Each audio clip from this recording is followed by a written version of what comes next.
İskəndər Sərdarlı İrəvani, Azərbaycan Rəssamlar İttifaqının üzvü, araşdırmacı dekorativ tətbiqi sənət ustasıyam.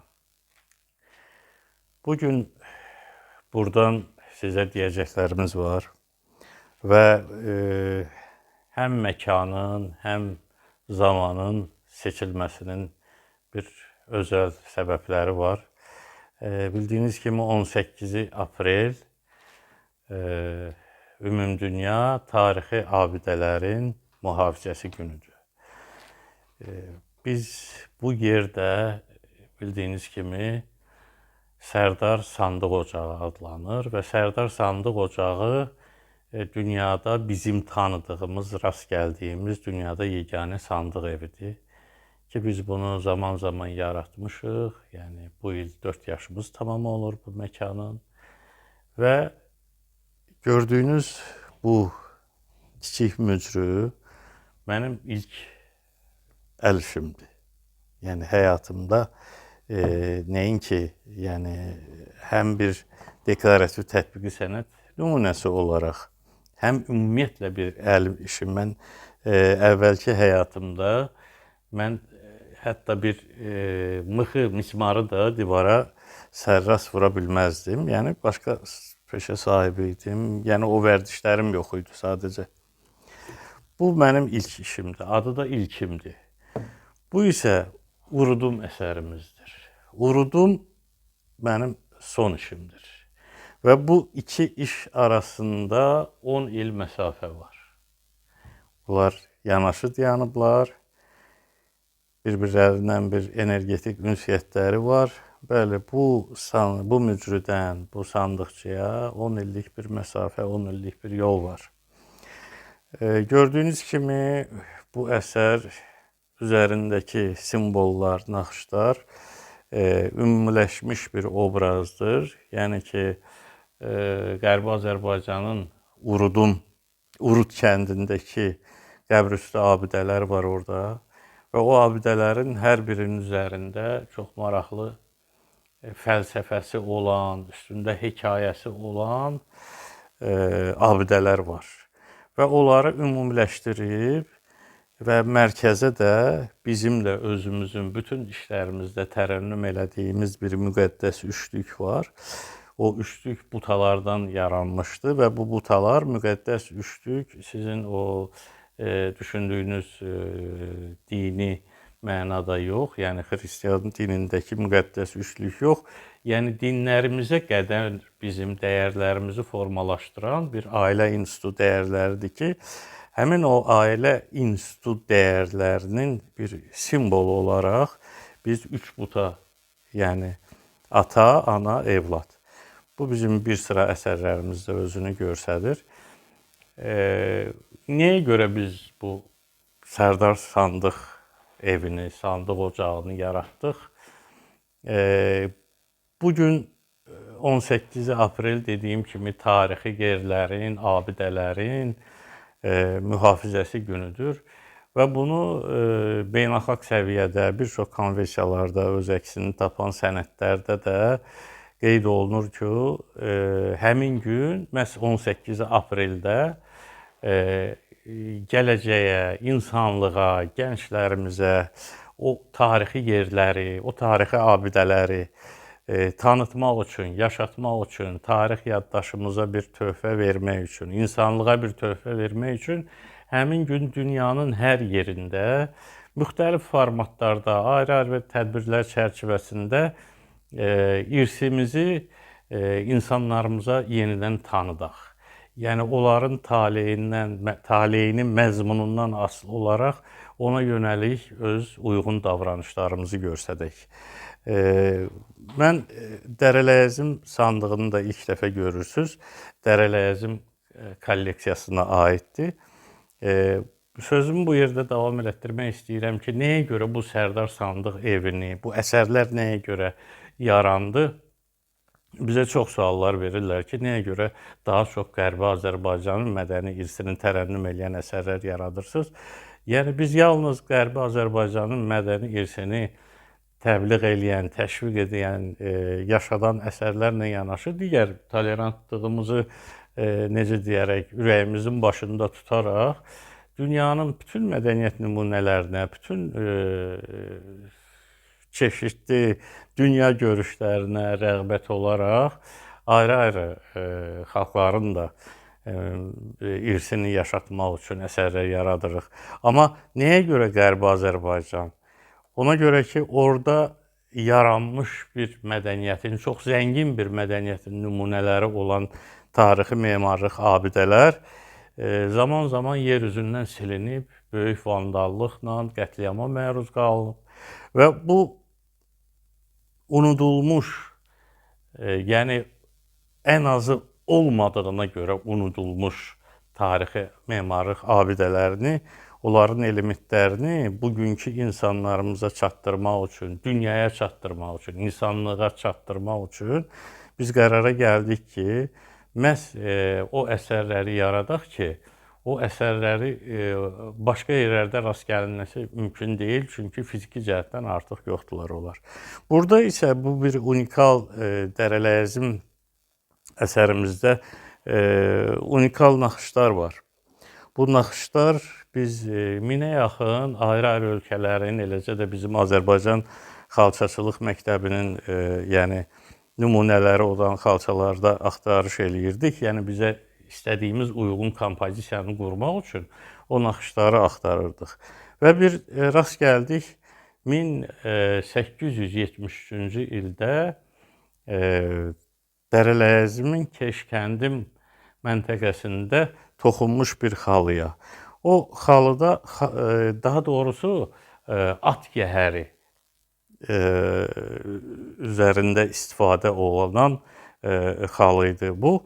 Orada üçbaşlı quşlar var idi. Bax, həmin bu gördüyünüz üçbaşlı quşlar bizim əsərimizdə o vəhdət təntənəsini tərənnüm eləyən elementlər kimi, o tarazlığı, yəni o bizim Zəngəzur yolumuzu ifadə eləyən, vəhdəti ifadə eləyən bir quruluş kimi, bir element kimi qoyulmuşdur. Üzərində isə bizim İrəvan xanlığının döyüş bayrağındakı Şeiri Xurşid və oradakı yəni rəmzi işarələr, sözlər öz əksini tapıb və gördüyünüz burada nəbati elementlər var. Həmin nəbati elementlər də deməli bizim dəzgah rəngkarlığının banisi olan, yəni tək dəzgah rəngkarlığının banisi deyil. Oradakı bugünkü dildə desək, dekorativ tətbiqi sənətində və bugünkü dizaynerlik, o panolardır, orada bir çox orada tətbiq olunan sahələr, fraqmentlər var ki, ilk dəfə olaraq onu Mirzə Qədim tətbiq eləmişdi və onun, yəni o yaratdığı panoların ruhuna ithaf eləyərək burada həm nəbati elementi istifadə eləmişik, həm də gördüyünüz kimi şəbəkə elementini. Burada da yenə heç yerdə həm nəbati, həm şəbəkə, yəni həm həndəsi, həm nəbati elementlər bir yerdə vəhdət şəklində verməyiblər. Biz bunu ilk dəfə bu cür həllini tapdıq.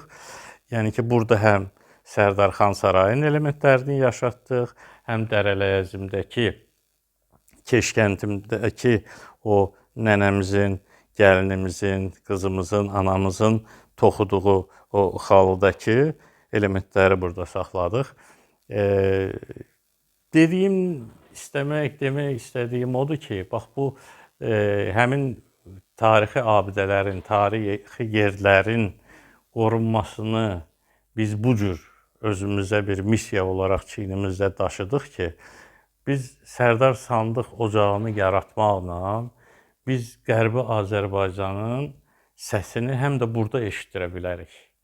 Və bura gələn hər kəs, onu da deyim ki, indi mən birazdan o barədə də siz danışacağım. Bizim zaman-zaman bu məkana ayrı-ayrı ölkələrdən gələn çox ünlü simalar olublar. Və onlar da buranı dünyada yeganə sandıq evi kimi tanıyıb. Mənim ailəm əsəri 1 ilə yaranıb. 1 il bu əsərin üzərində iş gedib və bu əsərdə əsas məqsəd yenə də o müqəddəs üçlük burada ifadə olunub, tərənnüm olunub. Yəni burada çoxlu kodlar, çoxlu mesajlar, çoxlu yəni nişanlar var. Yaxşı olardı ki, bunu bizim sənətşünaslarımız, nə bilim, tarixçi burdan özü üçün nəsə tapa bilər. Sənətşünas burada söyləyəcəyi bir çox fikirləri hasil ola bilər.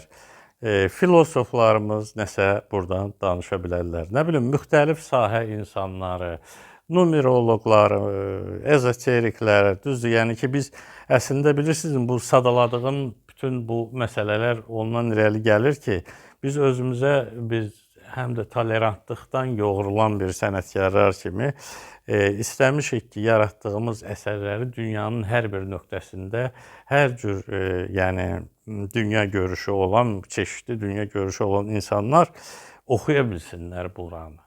Nəyə görə sual verə bilərsiniz ki, nədən sandığı insanlar oxumalıdırlar ki? Birisi sandıq da, mücrü də öz funksionallığını çoxdan itirib. Elə o funksionallığını itirdiyinə görə də sıramızdan, yəni bir məişət əşyası olaraq, el sənəti nümunəsi olaraq əlimizdən çıxıb gedib, yoxdur, bu gün yaşamır. Və onu yeni nəfəs vermək üçün, yenidən həyata qaytarmaq üçün onu əvvəlkindən daha maraqlı, daha təyinatına görə çəkisini artıran bir şəklə salmaq istədik. Və o zaman biz belə qərara gəldik ki, biz bu mücrləri, sandıqları dülgər olaraq, xarrat olaraq düzəltməyək. Biz ona bir üzərində hekayə quraq, fəlsəfə quraq. Və o fəlsəfə də burada ondan ibarət oldu ki, mənim ailəmdə, yəni bütün dinlərimizdən də əvvəl dünyada yaranan ilk müqəddəs institut ailə institutu. O ailə institutuna söykənən o dəyərlərə görə də mən bugün həyatdayam və gördüyünüz bütün bu əsərlər, gördüyünüz bu məkan həmin dəyərlərə söykənərək yaranıb. Çox arzu eləyirəm, həm də dəvət eləyirəm bizim müxtəlif yəni düşüncə adamlarını yığışsınlar bir günləri bu sandığımızın başına. Hər kəs öz fikrini söyləsin. Yəni mən yenə də deyirəm, burada çoxlu kodlar, çoxlu mesajlar var, gələcəyə yönəlik, keçmişimizdən xəbər verən, müxtəlif düşüncə adamları öz fikirlərini söyləsələr mənim üçün çox maraqlı olar. Çünki zaman-zaman bura gələn doğrudan da məsələn bir teatr adamı, Teatr Xadimləri İttifaqının bir mötəbər şəxsi bu sandıq haqqında mənə elə şeylər danışdı ki, mən gözləməzdim. Yəni ki, mən sənətşünasdan gözləyərdim, amma ondan gözləməzdim. O sahənin adamı, teatr sahəsinin adamı mənim üçün bu günə qədər ən maraqlı fikirləri söylədi. Eləcə də başqa bizim insanlarımız və yaxud da başqa ölkədən olan insanlarımız bu haqda fikir söyləyiblər. Amma yenə də deyirəm, söyləmək üçün, fikir yeri söyləmək üçün daha geniş formatımız var. İstənilən vaxtı yenə də sevə-sevə mən o insanları burada qəbul eləyərəm ki, onlar öz fikirlərini bölüşsünlər. Yəni deyirəm, bu tapmacanın heç olmasa bəndləri çoxdur. Bir bəndini, iki bəndini açsınlar, biz də xoşhal olaq bir sənətkar kimi ki, bir il bunun üzərindəki işimiz hədər getməyib. Dərələyəzim kolleksiyasındandır. Həmin o dediyim məşhur elementlər, üçbaşlı quşlar, o vəhdət simvolu, o da burada Keşkəndimin, yəni bax bayaq dediyim kimi o tarixi yerlərimizin bizim üçün müqəddəsləşən, doğma yurdumuzun, canımızın bir parçası olan yerimizin mədəniyyət nümunəsini tərənnüm eləyir. Yəni ki, biz burada Keşkəndimin səsini bu əsərlə eşitdiririk həm də. Gördüyünüz bax bu mücrü Macar sevdası. Yəni bu bizim, yəni mənim övladım Toğrul bəyin Macar diplomatlarının xahişindən, onların mədəniyyət adamlarının xahişindən yığılmış bir mücrüdür. Bu mücrünün üzərində gördüyünüz bu elementi onlar bizə göstərmişdilər və dedilər ki, hansısa bir formatda, yəni biz istəyirik ki, Macar naxışı sizin əlinizdən çıxan bir əsərdə özünü göstərsin. O zaman bir 3 əsər yaratmışdı Toğrul bəy. Onlardan biri qalıb bizdə. Yəni birinin əksi qalıb. Yəni bu və bundan başqa 2 dənə iş hazırda Macarıstandadır. Onların, yəni bu naxış elementidir. Bunu 3D formatına prototipləşdirdi, modelləşdirdi Toğrul bəy. Bunu bax bu cür, yəni bizim həllimizdə, yəni Lattice'in metodologiyasından hazırlanan mücrüdür. Burada bayaq danışdığımız bizim mələk butalar, o butalar ki, bizim zaman-zaman dekorativ tətbiqi sənətdə buta elementlərimiz var, xalçalarımızda, digər bizim sənət sahələrimizdə. Mələk butaları isə biz də fikirləşdik ki, bax, nə yenilik yarada bilərik. O butaların adları var. Orada biz əlavə elədik özümüzün yaratdığımız mələk butalar. Yəni bu sevgi simvolu, yəni bu yəni sevginin təntənəsi insanı mələyə də çevirə bilir. Yəni bu Allah sevgisi, eləcə də əsl yəni ki dünyanın var olmağını şərtləndirən o ritmlər ki var, o vibrasiyalar var ki, yüksək vibrasiyalar. O vibrasiyalarla sən həmahəng yaşayırsansa, fəaliyyət göstərirsənsə, əsər yaradırsansa, onda sən mələkləşə bilirsən. Yəni onu biz tərənnüm eləmişik. Burada da yenə vəhdət məsələsi var. Bu bayaq dediyimiz kimi bizim bu işin adı Sezar'dır. Bu yəni burada da başqa xalqların mədəni irsinə aid elementlər var.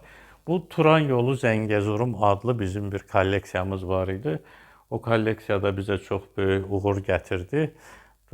İlk dəfə olaraq Yunus Əmrə İnstitutu, yəni onlara da biz daha təşəkkürümüzü bildiririk ki, Turan yolu Zəngəzurum sərgisini onlar bizim üçün təşkil elədilər. Burada da yenə o dediyim həmin vəhdət məsələsidir, tarazlıq məsələsidir ki, bizim bütün əsərlərimizdə o qarmoniyanı daşımağa çalışırıq. Bizə uğur gətirən əsərlərdəndir. Bu da bizim, yəni bizim deyəndə ümumiyyətlə Şərqdə, İslam mədəniyyətində bütün mən o naxışları öyrənəndə gördüm ki, yəni elə naxışlar var ki, onlara demək olmur ki, bu yəni yalnız bizim xalqa məxsusdur, bu topluma məxsusdur. Amma elə şeylər var ki, ümumidir, amma hər yerdə, hər bir xalqın, hər bir toplumun, hər obanın, hər elin öz o naxışa yönəlik davranışı var. O necə qavrayırsa, davranışlarında da o əsərləri yaradanda elə görsədə bilir. Bu bizim Xurşudbanın Natəvana həsr elədiyimiz əsərimizdir. Qərənfilə həsr elədiyi bir parçadır. Hekayəsi var. Mən bu sandıqçanı əslində rəhmətli anama sürpriz eləmək üçün hazırlayırdım. Yəni mən səhhətimə görə uzun müddət o işsiz qalan dövrlər var idi. O da mənim çox fikrimi çəkirdi ki, bəs yəni mənim yarı yolda qalmağım onu çox üzürdü. Və o zaman mən ona bu mücrü ilə müraciət eləmək istəyirdim ki, yəni məndən narahat olma, mən yeni həyata başlayıram. Yəni yeni həyatımın mənası da bax bu gördüyünüz sandıqlar idi. Yəni bu anam üçün sürpriz hazırlayırdım. Evladım Toğrulun hazırladığı, yəni biz öyrəşmişik həmişə Quran qabları bir bağlı bir məkan, bağlı bir qutuda olur. Yəni ki bir özü də horizontal vəziyyət, üfüqi vəziyyətdə. Burada isə biz bu əsərin adını qoyduq Quranımız ayaqda. Yəni ki, əgər bu bizə yol göstərən bir Yaradanımızdan bizə göndərilən kitabdırsa, o yolu büdrəməyək deyə, yəni o yolumuza işıq həmişə salsın deyə, həmişə ayaqda olmalıdır. Ona görə də onun adını qoyduq Quranımız ayaqda. Və o əsərin də maraqlı taleyi var. Onun biri hazırda Qətərdədir. Orada çox bir dünyaca ünlü bir simanın şəxsi kolleksiyasındadır. Biri Kanadadadır. Bizim bu da yenə İrəvanın mücrüsüdür. Burada İrəvan xanlığının döyüş bayrağının simvolu var burada. Bu da çox maraqlı əsərdir. Bir kəmər, bir yol, İpək yoluna həsr eləyib bunu oğlum Toğrul. Gördüyünüz kimi bunun texnika üslubunda da burada 5 növ ağacdan istifadə olunub. Burada həm oyma, işte bu gördüyünüz bax bu hissə, burada həm qədim Çin ornamentləri var. Çin simvol, biz tərəfdən elə bil ki, Simurq quşu, onlardakı isə Çinlərə məxsus, onların bilirsiniz, əjdahalar müxtəlif xalqlarda müxtəlif yanaşma var əjdahalara. Bu Çinlilərin əjdahasıdır deyəlim ki, bu Simurq isə bizimdir. Bu da qədim Çin ornamentidir, amma bu kənardakı Şeyx Səfi xalçası bizim Təbrizdə olan ki, o xalça var. O xalçanın elementlərini Toğrul bəy onu haşiyə elementi kimi burada 3D prototipləşməsini verib. Burada da yəni bu buta və butanın burada tarazlığın dayağı kimi təsvir olunub buta burada. Yəni orada sevişən butalar, sevgi harmoniyası, ondan sonra vəhdət idisə, burada buta artıq dayaq butalardır. Bunlar, yəni bu bir kəmər, bir yol, İpək yolu, bax bu sarsılmaz dayaqların üzərində dayanır. Yəni burada da yəni mesajlar var. Bir var barelyef, bir var kontrrelyef. Burada da Toğrul bəy o kontrrelyefdən istifadə edib qədim Çin əsatirləri, o mifologiyasına uyğun orada uçan, süzən qızlar bir əfsanəsi var. Orada həkk olunub.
Bu əsərin müəllifi övladım Toğrul bəydir. Müzəffər Ali Başkomandanımızın yumruğunu görəndə, dəmir yumruğunu görəndə həm də xalqın birliyini, o növbəti səfərlərdən birində həm də hörmətli prezidentimiz cənab İlham Əliyev demişdi ki, bu həm də o yumruğu göstərib, dedi bu bizim birliyin rəmzidir həm də. Yəni ki, yumruq təkcə güc yox, o birliyin gücünün rəmzidir. Və ona ithaf olunan bir əsərdir. Zəfər birliyi adı, yəni ki, bizi birliyə, zəfərə aparan birliyimizi tərənnüm eləyir. Burada da görsəniz, yəni bu düzülüşdəki butaların hər istiqaməti, hər formasının öz mənası var. Bu islimi elementi istifadə olunub. Bu ordumuzun rəmzidir. Yəni ki, günəş kimi necə öz şəfəqlərini paylaşırsa, yəni mərkəzdə dayanan birlik, əzmkarlıq varsa, onda günəşin gücü qədər güclü olur zəfərdə. Bu da sonuncu əsərlərimizdən də, ən yeni əsərlərimizdən də ilk dəfə burada görürsünüz. Göyçəm əsəridir. Göyçəm əsəri yaranmaqdan, yəni sadəcə bu elə bilin ki, Göyçəm kolleksiyasının yalnız bir elementidir. Yəni Göyçəm deyəndə biz simvol olaraq Aşıq Ələsgəri burada götürmüşük. Bu da xalça elementləridir və burada üzərindəki isə Göyçə xalçaçılıq məktəbinin nümunələrindən, ən çox işlənən nümunələrindəndir bu burada. Yəni arxasında da gördüyünüz kimi davam eləyir bu. Yəni bunun sözü, mesajı əslində bizim yaradığımız kolleksiyada, yəni burada bitmir. Yəni hekayəmiz, Göyçəm hekayəsi davam eləyəcək. Yəni biz nəzərdə tutmuşuq ki, Qərbi Azərbaycanın ayrı-ayrı tarixi yerləri, adları, mahalları, obalarını əks elətdirən əsərlərimizdə hər bir yerə uyğun 7 əsərimiz olsun. 7 semantik mənası var. Yəni orada o 7 əsərdə biz hər dəfə uyğun bir elementləri orada daşımaqla, tərənnüm eləməklə həmin yerə aid bütün önəmli məqamları o işlərimizdə tərənnüm eləməyi planlaşdırmışıq. Bu bizim Sonuncu Xan adlı əsərimizdir. Yəni Mirzə Qədimin çəkdiyi, həm də Mirzə Qədimin irsinə onun hörmətli ölkə başçımız cənab İlham Əliyevin sərəncamına görə bu il biz dahi rəssamımız, hansı ki bayaq da sadaladığım bir neçə sahə üzrə bizim Azərbaycan rəssamlığının banisi olan Mirzə Qədimin çəkdiyi şəkil var idi ki, biz bunu keçən il dekabrın 4-də hazır eləmək istəyirdik. Müəyyən elementlər qalmışdı üzərində. Dekabrın 4-də bildiyiniz kimi Mirzə Qədimin anadan olan günüdür. Və bax, onun çəkdiyi bu rəsm, bu portret əsərinin 3D formatında Toğrul bəy onu belə canlandırdı. Və bu da Mirzə Qədim kolleksiyasına aid olan əsərlərdən yalnız biridir. Mirzə Qədim kolleksiyasında da bir 7 əsər olmalıdır. Orada zərgərlik əsəri də olacaq, orada digər dekorativ tətbiqi sənət nümunələri də olacaq. Burada da bayaq dediyim kimi bizim o tolerantlığımızdan, bizim özdə tolerantlığımızın kökü həm də Sərdarxan sarayına bağlanır. Yəni oradakı o Qribayedovun yazdığı, məsəl üçün dediyi, o da orada gördüyü naxışları təsvir eləyib öz davranışlarına görə, öz qavradıqlarına görə ifadə eləyib. Orada Yapon naxış elementləri də görüb, ayrı-ayrı xalqlara, ayrı-ayrı mədəniyyətlərə məxsus. O da bizim tolerantlığımızın o saraydan qaynaqlandığına işarə bu. Dərəl-Əzim Vəhdətdə müzürüsündən mən danışmaq istəyirəm. Bizi hansı ki o bayaq danışırdım, hekayə, hər əsərin öz hekayəsi var və yaranma hekayəsi var, sonra talih hekayəsi var. Bu əsər bizi Topqapı Sarayına qədər daşıdı və böyük uğurlar gətirdi. Bu əsərdə yenə bax dediyim mərkəzdə Dərəl-Əzim Keşkəndimdəki o toxunan xalçadakı mərkəzi elementlərdir. Amma burada 7 qatdan ibarətdir bu deməli Dərələyəzin Vəhdətdə əsəri. Hər qatın öz mənası, mesajı var. Yəni yalnız birincini deyim ki, burada gördüyünüz kimi finalda 24 Türk Oğuz boyunun simgələridir. Yəni bugünkü bizim Türk Dövlətləri Birliyi, yəni Türk dövlətlərinin bir yumruqla olub birləşməyindən gedirsə, ondan əvvəlki mərhələ, ondan əvvəlki qat Osmanlı dövründə bir lalə devri olub. O dövrün adını nəyə görə lalə devri qoyublar? O da orada mədəniyyətin, incəsənətin bir intibah dövrü olub. O intibah dövrü bir böyük bir mövzudur. O haqda danışıb vaxtınızı almaq istəmirəm. Yəni ki, maraqlananlar maraqlana bilərlər. Nəyə görə burada yəni həmin dövrü biz salmışıq bu 7 qata. Dayaqda isə Oğuz xanın 6 evladının, yəni həm də 6 rəqəminin özünün öz mənası var, həm İslama görə, həm ayrı-ayrı dünya görüşlərinə görə. Yəni burada dediyim kimi, həm numeroloqlar, həm ezoteriklər, həm tarixçilər, həm filosoflar bu əsərin də üzərində xeyli iş gedib. Yəni biz bilirsiniz, hər əsəri yaratmamışdan əvvəl bizim yanaşmamız budur. Biz bir beyin mərkəzi olaraq fəaliyyət göstəririk. Yəni bizim metodologiyamızın da əsasında bu durur. Lalə xanımın əsərləri də əsasən bu qədim Çin, Yapon üsulu var. Dekorativ tətbiqi sənətdə şibırışok deyirlər. Toğrul bəylə Lalə xanımın hazırladığı bax həmin bu Sərdar məscididir. Gördüyünüz kimi bu Frederic Dubois'ın çəkmiş olduğu əsərdir. Onun həm də ki, bax burada bayaq dediyim o nəbati elementləri gördüyünüz bizim bir çox işlərdə o nəbati elementlər var. O da Mirzə Qədimin panolarındakı nəbati elementləri yaşadır. Bu isə Lətif Kərimovun kitabında bizim xalçaçı rəssamımız, alimimiz orada ən mürəkkəb Bəndrumi elementi var idi. Biz onu ilk dəfə olaraq zərgəriyə gətirdik. Bu Bəndrumini Lətif Kərimovun ən yəni qəliz sayılan Bəndrumilərdən birini gətirdik.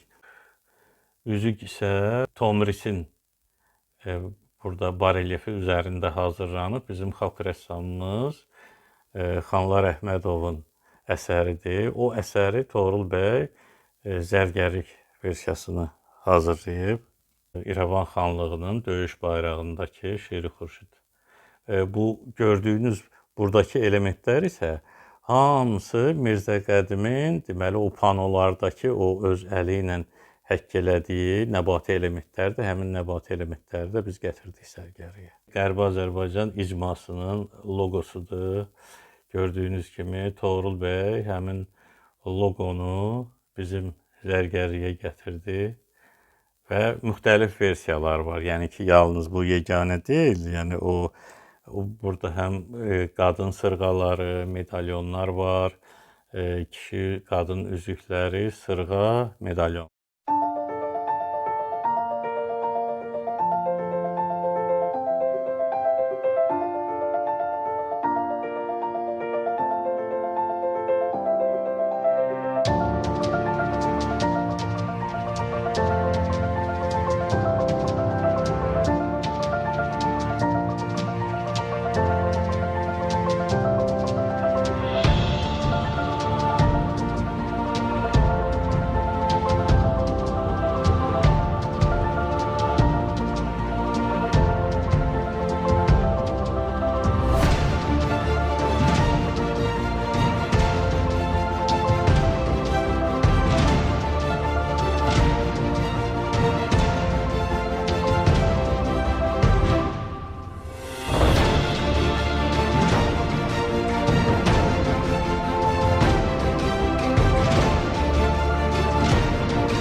qədər bu yaratdığı əsərlər var, nə bilim, əl işləri, onu maddiyyata çevirirsinizmi, nə yolla çevirirsiniz, necə olur?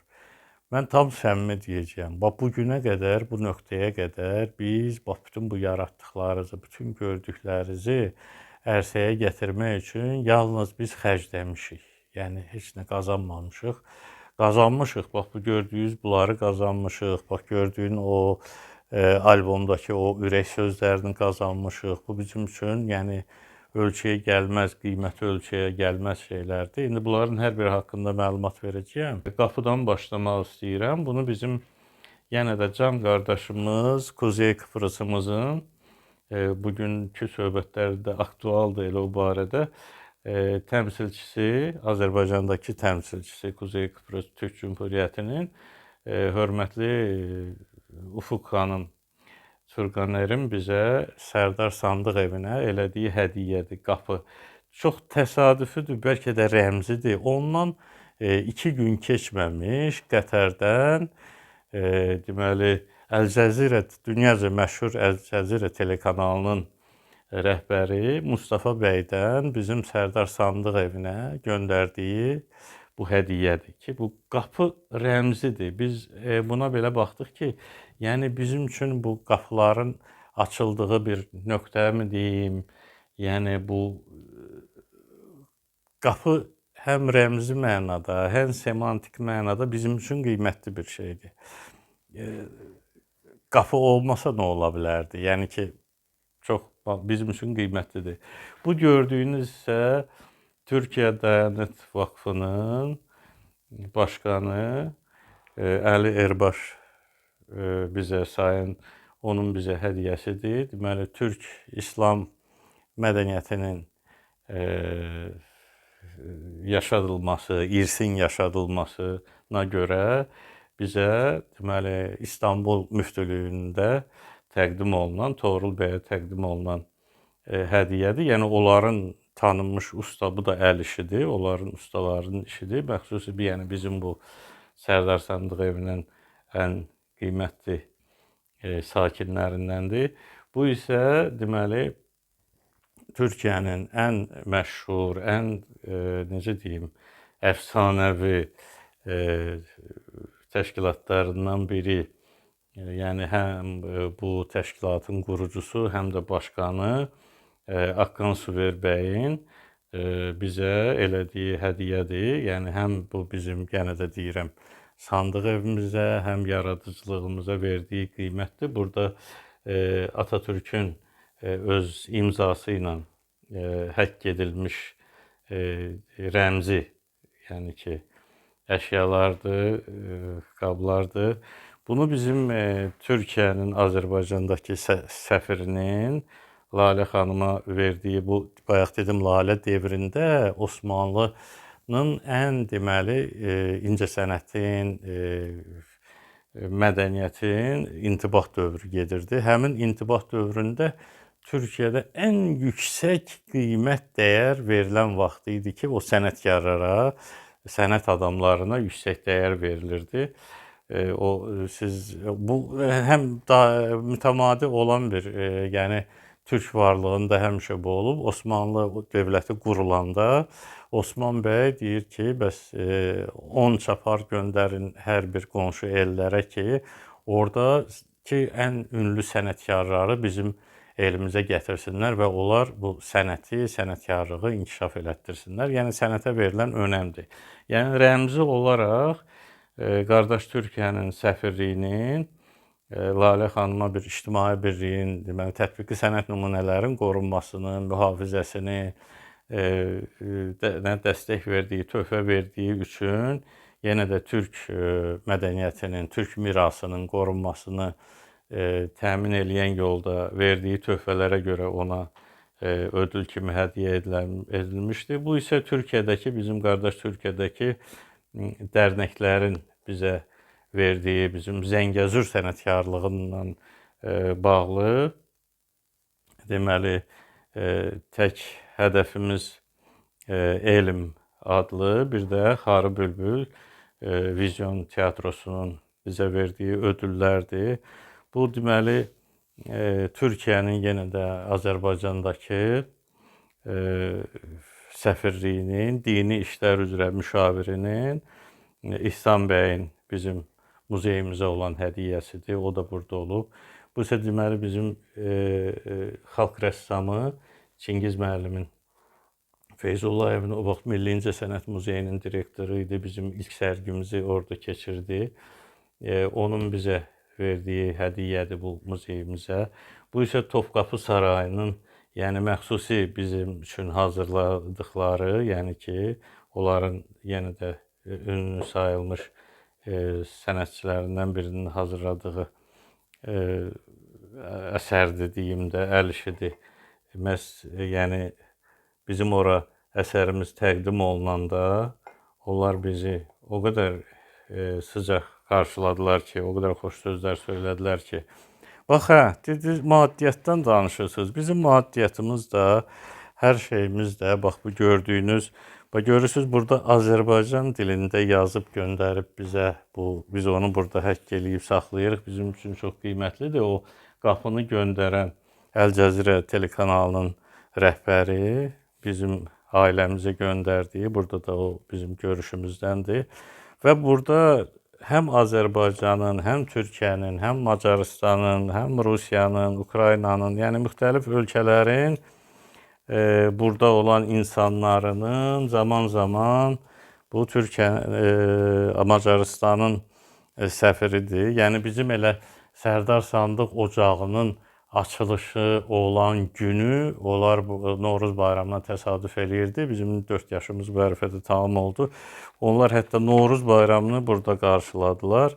Yəni burada bax gördüyünüz ünlü insanlar hamısı onların yazdığı bu ürək sözləri, ondan sonra bunlar hamısı bizim qazandığımız bu 10 ildə bizim böyük sərvətimizdir. Bizim yəni ki, bunlar bizim üçün o, necə deyim, təbii ki, qiyməti həmən o əski nastlardan çoxdur. Amma yaşamaq üçün o əski nastlar da lazımdır. Yeni əsərlər yaratmaq üçün. Gördüyünüz kimi, bax burada. Burada görün kimlər var. Bunlar bizim canlı korifeylərimizdir. Deməli, Məmməd Hüseyn müəllim, professor, xalçaçı rəssamımız, sənətşünas. Yəni, hər kəs burada öz sahəsinin ən öncül insanlarıdır.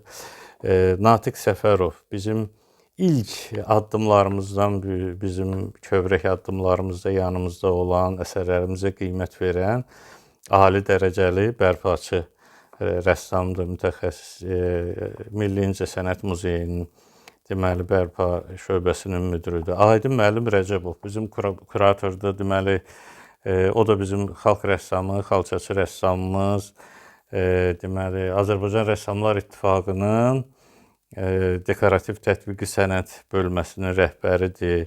Sonra bizim Xanlar müəllim, onun sevimli həyat yoldaşı, yəni onlar da hər zaman yanımızda oldular. Və Xanlar müəllim, o da deməli Rəssamlar İttifaqının, o da heykəltaraşlıq bölməsinin rəhbəridir. Və yəni onların bax burada o dedikləri ürək sözləri, yazdıqları, söylədikləri, başqa-başqa, yəni çoxdur burada insanlar bizim necə deyərlər,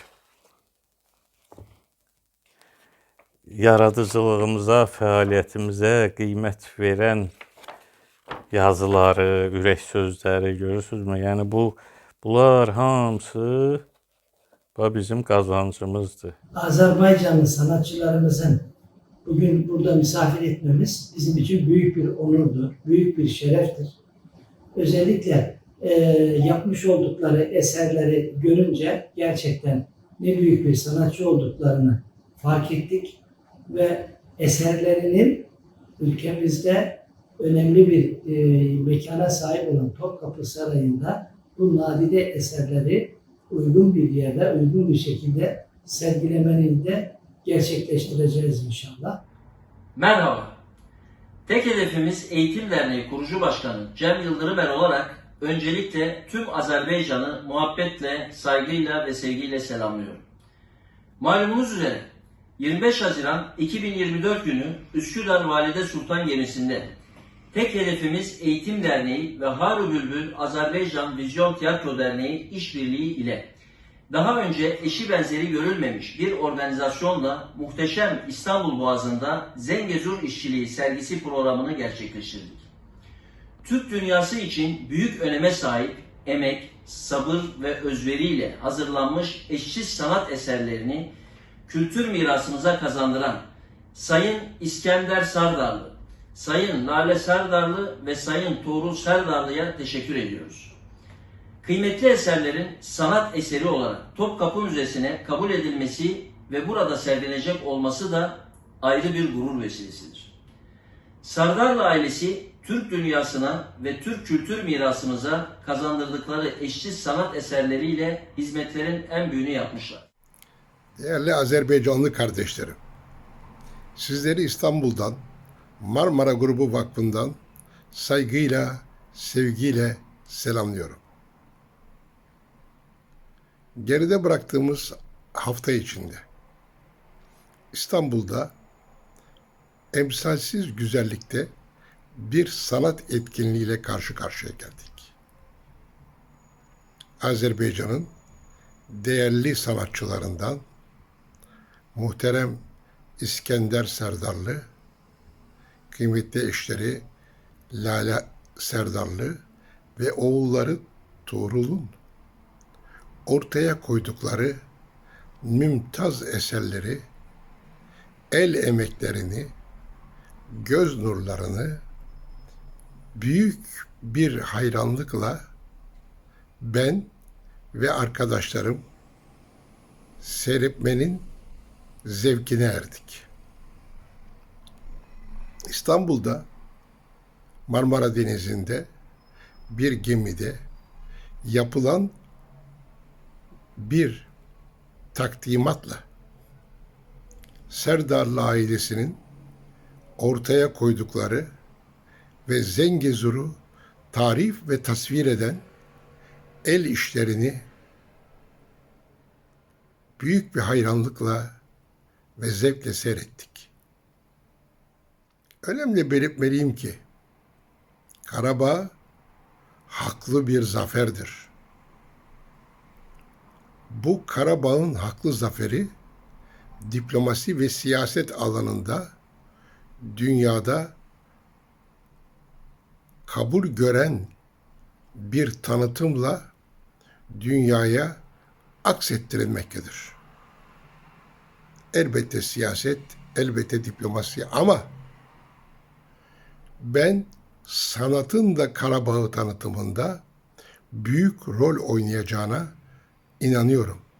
Biz oradan başlayarak bütün buranı biz həsr eləmişik. Bax, bütün bu gördüyünüz avadanlıqlar indi bayaq orada gördüyünüz əsərlərin yaranmasında hər birinin öz rolu var.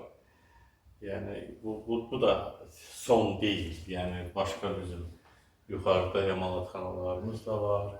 Yəni əsas hissə burada hazırlanır. Ondan sonra onu üstünəki hekayə daşıyırıq, fəlsəfə daşıyırıq. Bu üzü başqa bir, yəni sonraki prosesdir. Amma ilkin işlər burada görülür. O qara işlər deyirləri. Bax, həmin o qara işlər burada görsənilir birinci mərhələdə. Sonra artıq rəng məsələsidir, o elementlərin seçilməsidir, o elementlərin hazırlanmasıdır. Mən bir şey deyim ki, biz bax bu ilkin taxta işindən tutmuş taxtaların, müxtəlif taxtalarda gördüyünüz kimi, yəni ki, bax, məsələn, bu taxta asanlıqla o şəkilə çevrilmir. Bu fıstıq ağacıdır. Yəni, bu çoxlu mərhələlərdən keçərək gəlir o son hala. Bayaq da siz sual verdinizə, bunu hazır alıb, yəni ki, eləyirsiniz. Keçən dəfə də mənə belə bir sual verdilər ki, o üstdəki elementləri hazır alıb, hardansa alıb yapışdırırsınız. Biz onu necə ala bilər ki, Qərbi Azərbaycanın artıq düşmən tapdağı altında olan Urudun kəndinin qəbrüstü abidələr ki var orada. O abidənin elementini hansı dükandan almaq olar, hansı mağazadan almaq olar? Yox, onu biz hazırlayırıq. Biz onu müxtəlif proqramlarla, müxtəlif yəni tərtibatda onun analoqu digər yerdə yoxdur. Yəni yalnız biz yaratdığımız əsərdə o özünü göstərir. Yəni ona qədər də bir çox mərhələlərdən keçirik. Yəni həm yaranması, bax gördüyünüz bu taxtalardan əmələ gəlir. Sonraki üzərindəki naxışlar isə elə naxışlar var ki, spesifik naxışlardır. O naxışları da biz yəni müxtəlif avadanlıqlarda əvvəlcə eskizini hazırlayırıq. Sonra yonma üsulunu yonma, texnika üsulunu başqa texnika ilə əlimizin altında olan imkanımız çatan o avadanlıqlardan o naxışlara həyat veririk.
TV-yə də mən çox böyük minnətdarlığımı bildirirəm və onun bugün Qurşalı TV-nin bugün burada bax bu reportajı hazırlamağı özü də Qərbi Azərbaycanın səsinin daha gür gəlməsinə verdiyi bir böyük töhfədir. Və mən bir gün həyatda olmayacağam, amma bax bu lent olacaq, bu kimlərsə düşündürəcək, kimsə bu əsərləri yaratmağa, davam elətdirməyə eşqinə düşəcək. Yəni ona görə Qurşalı TV-yə bir daha təşəkkür eləyirəm ki, bu addımı atırsınız və bu ilk dəfə deyil, həmişə yanımızdasınız. Buna görə minnətdarlığımı bildirirəm və hər kəs kim ki vaxtını ayırdı, baxdı bizə, danışdıqlarımıza, onlara da təşəkkür eləyirəm. Yəni əslində yenə də deyirəm, həm deməyə sözümüz çoxdur, həm də yəni ki yaratmağa potensialımız çoxdur. Çox istərdik ki, imkanımız olsun ki, o yaratmaq istədiklərimizi yaradaq. Yəni, bu gördüyünüz çox az bir, cüzi bir hissəsidir. Daha çoxunu, daha gözəlini yaratmaq olar.